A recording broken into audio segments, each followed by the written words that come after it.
परिचय। मनुष्य, जंतु और पादप जीवित रहने के लिए ऑक्सीजन पर निर्भर होते हैं।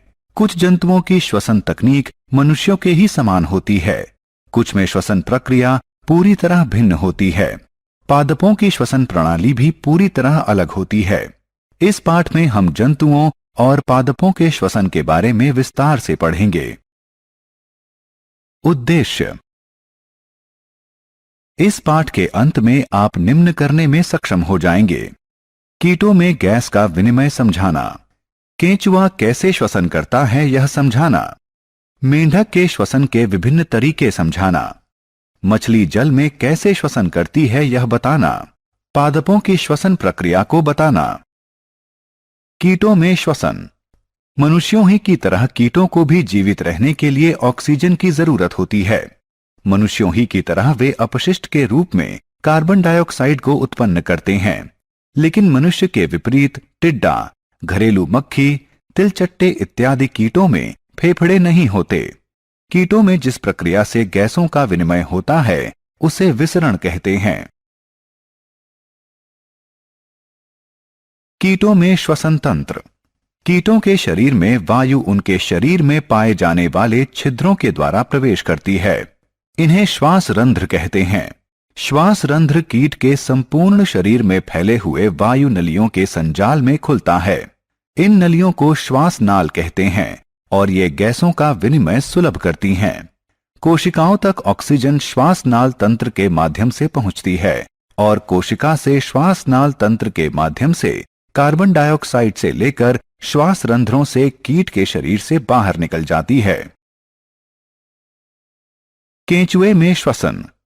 केंचुए जैसे कीटों में फेफड़े नहीं होते, न ही उनके पास नाक होती है। वे अपनी त्वचा से श्वसन करते हैं। वे वायु और मृदा से ऑक्सीजन ग्रहण करते हैं। जब ऑक्सीजन उनकी आर्द्र त्वचा के संपर्क में आती है तो यह विभक्त हो जाती है।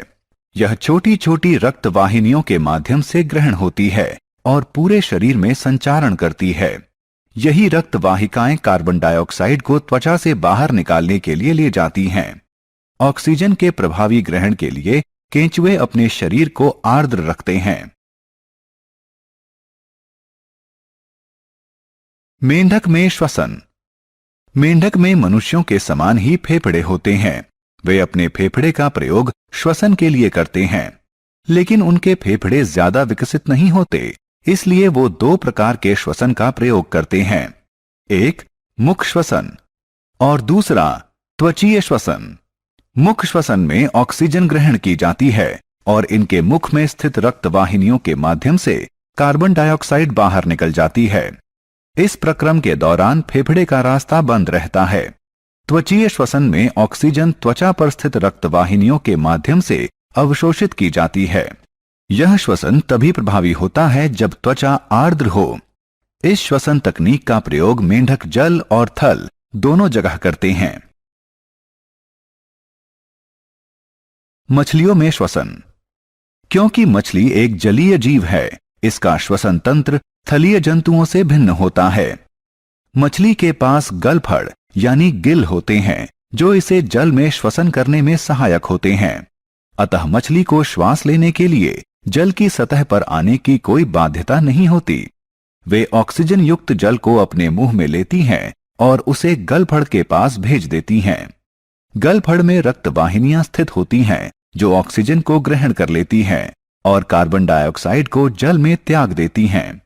ऑक्सीजन विहीन जल फिर गलफड़ के माध्यम से शरीर से निकाल दिया जाता है। पादप और श्वसन। पादपों में श्वसन दो रूपों में होता है।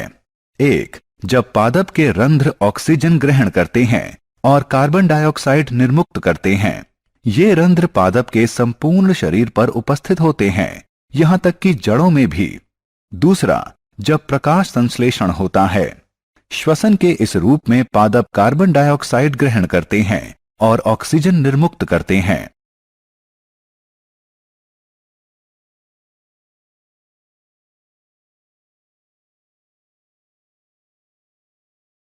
सारांश।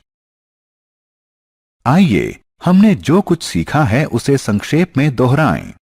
कीटों में वायु उनके शरीर के किनारों पर स्थित श्वास रंध्रों के माध्यम से प्रवेश करती हैं।